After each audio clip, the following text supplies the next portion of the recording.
नमस्कार किसान भाइयों, मैं डॉक्टर राधाकृष्ण। किसान भाइयों, हम अच्छी तरह जानते हैं कि जिस वातावरण में, इस वायुमंडल में सांस भरते हैं, उस वायुमंडल में पर्याप्त मात्रा में या फिर कहें असीमित मात्रा में नाइट्रोजन उपलब्ध है। नाइट्रोजन के साथ में पर्याप्त मात्रा में ऑक्सीजन भी उपलब्ध है। हमारे वायुमंडल में 78% से ज्यादा नाइट्रोजन है और इसी नाइट्रोजन की आपूर्ति हम कई तरह के खादों में, जिसमें यूरिया बहुत प्रमुख है। यूरिया के अलावा हम डीएपी से भी इसकी आपूर्ति करते हैं और एनपीके के माध्यम से भी मिट्टी को नाइट्रोजन की आपूर्ति करते हैं। और इस नाइट्रोजन की आपूर्ति के लिए हम यूरिया के रूप में, डीएपी के रूप में, एनपीके के रूप में कम से कम एक साल में 4.5 लाख करोड़ का जो केमिकल फर्टिलाइजर है, जो रासायनिक खाद हैं, उनका उपयोग करके अपनी मिट्टी को देते हैं। इससे मिट्टी की को कुछ नाइट्रोजन की आपूर्ति तो हो जाती है। जैसे डीएपी में तो फास्फोरस भी है, तो फास्फोरस की आपूर्ति भी हो जाती है। और जो एनपीके है या एमओपी है, उससे पोटासियम की आपूर्ति हो जाती है। लेकिन मिट्टी की संरचना में इससे दुष्प्रभाव पड़ता है और वातावरण प्रदूषित होता है, ये हम सब जानते हैं। लेकिन फिर भी हम मिट्टी की उर्वरता बनाए रखने के लिए, फसल की पैदावार को समान रखने के लिए हम इतना रिस्क लेते हैं कि 4.5 लाख करोड़ का केमिकल फर्टिलाइजर है, वो खरीद के अपने खेतों को देते हैं। लेकिन जो असीमित मात्रा में नाइट्रोजन हमारे पास निःशुल्क उपलब्ध है, इसी निःशुल्क नाइट्रोजन से बड़ी बड़ी सरकारी फैक्ट्रियां या प्राइवेट जो जो खाद जो इंडस्ट्रीज हैं, वो भी यूरिया आदि इसी से बनाती हैं। तो फिर हम इस प्राकृतिक यूरिया का सदुपयोग नहीं कर पाते। आपको जानकर आश्चर्य होगा कि आज से कुछ दशक पहले तक हमारे यहाँ एक परंपरा चलती थी, एक नियम चलता था कि हम जो खरीफ की फसल है, उससे पहले, मानसून से पहले अपने खेतों में जो हमारे अपने पशु केंद्रों के आसपास, जो घरों के आसपास जो गोबर की खाद होती थी, उसे हम पर्याप्त मात्रा में अपने खेतों में भड़क देते थे, छिड़क देते थे। और जब मानसून के दौरान बारिश होती थी, तो इस गली सड़ी गोबर की खाद से हमारे खेतों को पर्याप्त मात्रा में कार्बनिक पदार्थ मिल जाते थे। इस कार्बनिक पदार्थ में वो जीवनी तत्व रहता है, वो मूल्यवान रसायन रहता है, जो हमारी वातावरण की जो नाइट्रोजन है, उसे मिट्टी में उपयोगी बनाता है। लेकिन अब हमने गोबर की खाद डालना छोड़ दिया। वैसे एक परंपरा और भी थी, उस परंपरा को हमने त्याग दिया। वो परंपरा ये थी कि हम बैसाख की फसल लेने के बाद, जैसे ही बैसाख की फसल कटती थी, अपने खेतों में जगह जगह छोटे छोटे गड्ढे बना के जो पशुओं का मलमूत्र है, गाय का गोबर है, गौमूत्र है और फसलों के अवशेष हैं, वो उन गड्ढों में भर देते थे। उसमें जिसकी संभावना सामर्थ्य होती थी, वो गुड़ की चाशनी बनाकर, गुड़ का घोल बनाकर वो भी उसमें छिड़क देता था और मिट्टी से ढांप देते थे। मिट्टी के साथ में कुछ जो फसल अवशेष होते थे, उनको भी उसमें डाल देते थे। तो उससे 1-2 महीने में भी, महीने में ये गोबर आदि हैं, ये मूल्यवान खाद के रूप में रूपांतरित हो जाते थे। इससे भी हमारी मिट्टी को काफी मात्रा में कार्बनिक पदार्थ मिल जाता था। इस कार्बनिक पदार्थ के माध्यम से जब बारिश होती है, तो मिट्टी के जो पोषक, जो सूक्ष्म जीवाणु है, सक्रिय हो जाते हैं और ये मिट्टी के जो सूक्ष्म जीव हैं, सूक्ष्म जीवाणु हैं, यही वातावरण की जो नाइट्रोजन है, उसको सोख कर मिट्टी में फसलों के लिए उपयोगी बनाते हैं। लेकिन ये परंपरा हमें तोड़ दी। यदि इस परंपरा को फिर से चालू कर लें, फिर से शुरू कर लें, तो हम काफी हद तक जो हम रासायनिक खाद खरीदते हैं, यूरिया आदि पर अतिरिक्त खर्चा करते हैं, उसको रोक सकते हैं। लेकिन परंपरा तो हमने त्याग दी, हम तो वैज्ञानिक हो गए, हम तो वैज्ञानिक तरीके से खेती करने लगे। लेकिन जब तक हम वैज्ञानिक नहीं थे, तब तक हमें किसी रासायनिक खादों की जरूरत नहीं पड़ती थी।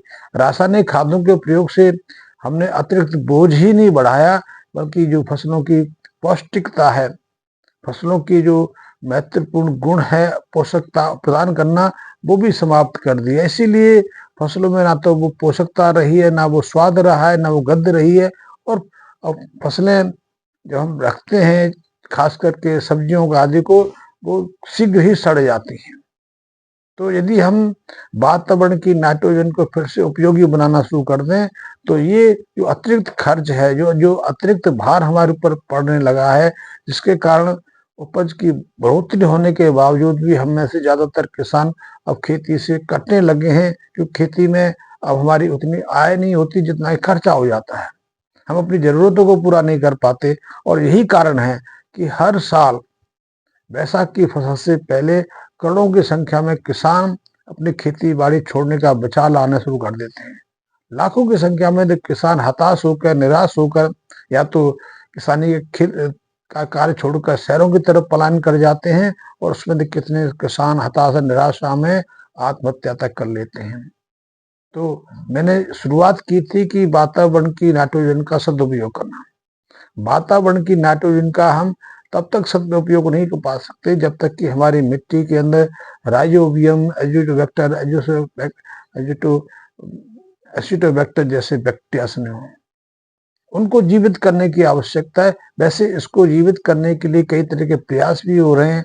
ये बायोबैक्टीरिया बाजार में भी उपलब्ध हैं, और इसको जीवामृत के माध्यम से भी हम पुनः स्थापित करने का प्रयास कर रहे हैं। लेकिन अध्ययनों से पता चला है, वैसे तो ये प्राचीन परंपरा रही है, प्राचीन परंपरा को जब तक वैज्ञानिक पुष्टि ना मिले, वैज्ञानिक इंस्टीट्यूट से सत्यापन ना मिले, हम उस पर सीधा भरोसा नहीं कर पाते।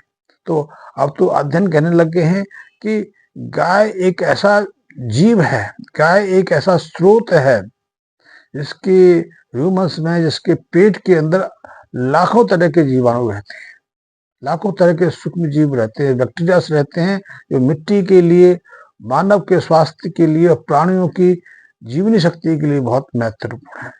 हमारे देश में तो इस पर कम अध्ययन हो रहा है, लेकिन विदेशों में गाय के गोबर को लेकर, गाय के ह्यूमन को लेकर, गाय के आंतरिक शरीर को लेकर बहुत गहन अध्ययन हो रहा है। उन्होंने गाय के दूध का, घी का, गाय के मूत्र का, गाय के गोबर का गहन विश्लेषण किया है, और इसी विश्लेषण के आधार पर ऐसी खबरें आई हैं कि गाय के जो पेट है, जिसे र्यूमन कहते हैं, उसमें लाखों तरह के जीवाणु ऐसे हैं जो मिट्टी के लिए और मानव सभ्यता के लिए बहुत उपयोगी है।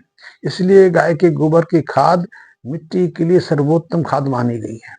यदि हम गाय के गोबर की खाद का अपनी मिट्टी में सही तरह से प्रयोग करें, तो हम रासायनिक खादों की इस निर्भरता से बाहर आ सकते हैं। लेकिन हमें तो ज्यादातर किसान अब सुविधा भोगी हो गए हैं, वैज्ञानिक हो गए हैं, वैज्ञानिक परंपरा का निर्वाह करना शुरू कर देते हैं, और इसीलिए हम दबते जा रहे हैं, कर्जदार होते जा रहे हैं, कृषि से निराश होते जा रहे हैं। हमें यहाँ एक बात और भी दिमाग में रखना चाहिए कि भारत के अधिकांश किसान, 80 से 85% किसान उस श्रेणी में आते हैं जिन्हें सीमांत किसान कहा जाता है। सीमांत किसान का अर्थ है जिनके पास 1 एकड़ से भी कम जमीन है, जिनके पास 0.75 के आसपास प्रति एकड़ जमीन है। उस पर पूरे परिवार का भरण पोषण करना, पूरे परिवार को पालना, बच्चों को पढ़ाना बहुत मुश्किल है। और इसी हताशा में बहुत सारे किसान अब कृषि की भूमिका से बाहर आने लगे हैं, खेती बाड़ी बेचकर शहरों की तरफ पलायन करने लगे हैं, या फिर अपनी जमीन को ही बेचकर, या फिर किसी दूसरे को देखकर दूसरे रोजगार की तरफ बढ़ने लगे हैं। और यही कारण है कि भारत में हर रोज करीब करीब 5,000 किसान कृषि का कार्य छोड़कर या तो मेहनत मजदूरी करने पर विवश हो रहा है, मेहनत मजदूरी के साथ में शहरों की तरफ पलायन कर रहा है, शहरों में रिक्शा चला रहा है, ऑटो चला रहा है, या मजदूरी करने पर विवश है। तो यदि हमें वातावरण की नाइट्रोजन का सही रूप से सदुपयोग करना है, तो गाय के गोबर का महत्व भी समझना चाहिए। उस पुरानी परंपरा को, जो परंपरा हमारी मिट्टी को जीवंत बनाए रखती थी, उसको पुनः स्थापित करने की आवश्यकता है। तो आप जब भी ये निर्णय लें कि हमें मिट्टी को स्वस्थ करना है, सामान्य करना है, तो फिर बैसाख के महीने के आसपास, जैसे कि मानसून आने को हो, या फिर आप रबी की फसल लेने वाले हों, खरीफ की फसल लेने वाले हों, आप अपने खेतों में चरी है, ज्वार है, बाजरा है, मक्का है, आप अपने खेतों में मशरूम है, गन्ना है, मूंगफली है, तिल है, सोयाबीन है, ये लगाना चाह रहे हैं तो उससे पहले कम से कम 15 से 20 मिनट पहले गोबर की जो गली सड़ी खाद है अपने खेतों में पर्याप्त मात्रा में डाल दें, पानी से सिंचाई करें, या फिर मानसून आ जाए, बरसात का पानी मिल जाए तो अति उत्तम है, कि बरसात के पानी में तो प्राकृतिक नाइट्रोजन ही पर्याप्त मात्रा में रहती है, और जब प्राकृतिक पानी मिलता है इस गोबर की खाद को तो वो अमृत तुल्य सिद्ध हो जाती है। उससे मिट्टी के जीवाणु भी सक्रिय हो जाते हैं, और गोबर के अंदर जो जीवाणु रहते हैं वो अपना संवर्धन शुरू कर देते हैं। इससे मिट्टी को काफी मात्रा में nitrogen, phosphorus, potassium, zinc, iron, calcium, magnesium, sulphur जैसे 16 पोषक तत्व तो मिलते ही मिलते हैं। जीवाणुओं का अपना संवर्धन करने का भी अवसर मिल जाता है। और जब गोबर की गली सड़ी खाद का सहयोग मिलता है तो मिट्टी के अंदर बहुत सारे जैव रसायन जो हैं, जो बहुत महत्वपूर्ण जैव रसायन रहते हैं, इसमें कि मेल्विक एसिड है, फ्यूमिक एसिड है, फुल्विक एसिड है, ह्यूमिक एसिड है, ये भी पर्याप्त मात्रा में मिल जाते हैं। और इसीलिए हमारे यहाँ परंपरा रही है, परंपरा अब भी कहीं कहीं थोड़ा बहुत देखने में मिल जाती है, अन्यथा कुछ दशक पहले तक तो ये सामान्य थी कि हम अपने खेतों में जब खेत खाली होते थे तो पशुओं के झुंड बैठाते थे, गायों के रेबड़ बैठाते थे, बकरियों के रेबड़ बैठाते थे, ऊँट वालों को बुला के ऊँटों को रेबड़ बैठाते थे। उसका एकमात्र यही प्रयास होता था कि ऊँट बैठे, बकरी बैठे, गाय बैठे, इनके बैठने से जब वो गोबर का त्याग करते हैं, मूत्र का त्याग करते हैं, तो उससे हमारी मिट्टी को पर्याप्त मात्रा में कार्बनिक पदार्थ मिल जाता है। गोबर में कार्बनिक पदार्थ के साथ में काफी मात्रा में प्रोटीन भी रहता है, तो प्रोटीन से हमारे जो मिट्टी के जीवाणु हैं उनको पोषक तत्व मिल जाते हैं, संवर्धन की सहयोग मिल जाता है। और यही कारण है, जब तक हमने इस प्राचीन परंपरा को का निर्वाह किया, हमारी मिट्टी के प्रति ग्राम मिट्टी में करीब करीब 300 से 500 करोड़ के आसपास जीवाणु होते थे। अब तो जीवाणु की संख्या घट गई है, क्योंकि हमने रासायनिक खादों के प्रयोग से मिट्टी की जो प्राकृतिक जो गुण हैं उनको ही नष्ट कर डाला है। रासायनिक खादों के प्रयोग से भुरभुरी जो मिट्टी होती थी उसको हार्ड कर लिया है। मिट्टी की संरचना आप रंग को देखोगे तो तुरंत पहचान जाओगे कि पिछले 15-20 सालों में खेत की मिट्टी का रंग कितना बदला है। आज भी यदि आपके पास समय हो, अवलोकन की क्षमता हो, आप सही से अध्ययन करना चाहते हैं तो किसी पर्वतीय स्थल पर चले जाइए, आप केदारनाथ की तरफ निकल जाइए, गंगोत्री की तरफ निकल जाइए, हिमाचल प्रदेश चले जाइए, हिमाचल में आप चाहो तो दूसरे क्षेत्रों में निकल जाइए, वहां की जो मिट्टी है आपके खेत की मिट्टी से बहुत भिन्न। वहां की मिट्टी आज भी काली है, उसमें पर्याप्त मात्रा में आपको जीवांश मिल जाएगा, कार्बनिक पदार्थ मिल जाएगा, उसमें बहुत सारी जो खरपतवार में सहजता से उपजने को देखने को मिल जाएंगे। लेकिन आपके खेत की मिट्टी का रंग अब रसायन युक्त भुरभुरा सा हो गया है, हार्ड हो गया है, जैसे वो ज्वालामुखी से निकला हो, जिसमें किसी तरह का जीवंतता नजर नहीं आ रही है, क्योंकि हमने रासायनिक खादों के प्रयोग से अपनी मिट्टी को बहुत हार्ड बना लिया है। हार्ड मिट्टी के अंदर जल की ग्रहण करने की क्षमता नहीं रहती है, नमी नहीं रहती, तो नमी ना रहने के कारण, हार्ड रहने के कारण ना तो उसमें ऑक्सीजन प्रवेश कर पाती है, ना जो जीवाणु होते हैं जो थोड़े बहुत बच गए हैं या बाहर से कहीं से आ जाएं, गोबर आदि से मिक्स हो जाएं, उनको संवर्धन का अवसर नहीं मिल पाता है। क्योंकि जीवाणु के संवर्धन के लिए पहले ऑक्सीजन की उपस्थिति, दूसरा है नमी का बनाए रखना, और तीसरा महत्वपूर्ण है उनको अपने को मल्टीप्लाई करने के लिए, अपने की संख्या बढ़ाने के लिए उनको आहार की आवश्यकता होती है। तो उनके आहार के लिए हमें कार्बनिक पदार्थों की जरूरत पड़ती है, कार्बनिक पदार्थ हम देते नहीं हैं। यदि हम इस प्राकृतिक प्रक्रिया को पुनः स्थापित करते हैं तो आप देखेंगे कि वातावरण की नाइट्रोजन के माध्यम से हमारी मिट्टी फिर से उपजाऊ बन जाएगी, हमें किसी रासायनिक खाद की आवश्यकता नहीं होगी। वैसे जैसे इस प्रयोग को आप स्थापित करेंगे, हमने तो इस पर काफी काम किया है, मैं पहले कई बार बता चुका हूँ, बार बार बताता हूँ कि हमने एक ऐसा पदार्थ, हमने ऐसा एक प्रोडक्ट बनाया है, इस गोबर घन सत्व का, ये गोबर का है, गाय के गोबर से तैयार किया हुआ है, इसमें गोबर है, गोबर का घन सत्व है, गोबर का मूत्र का क्षार है, गोबर की राख है, कुछ साधारण जड़ी बूटियां हैं जैसे कि मोरिंगा है, सी बीड्स है, समुद्री शैवाल है, कुछ और दूसरी जड़ी बूटियां हैं। इनके मिश्रण से हमने एक ऐसा पदार्थ निर्मित कर लिया है जो मिट्टी की सारी जरूरतों को सहजता से पूरा कर देता है, मिट्टी की संरचना को बदल देता है।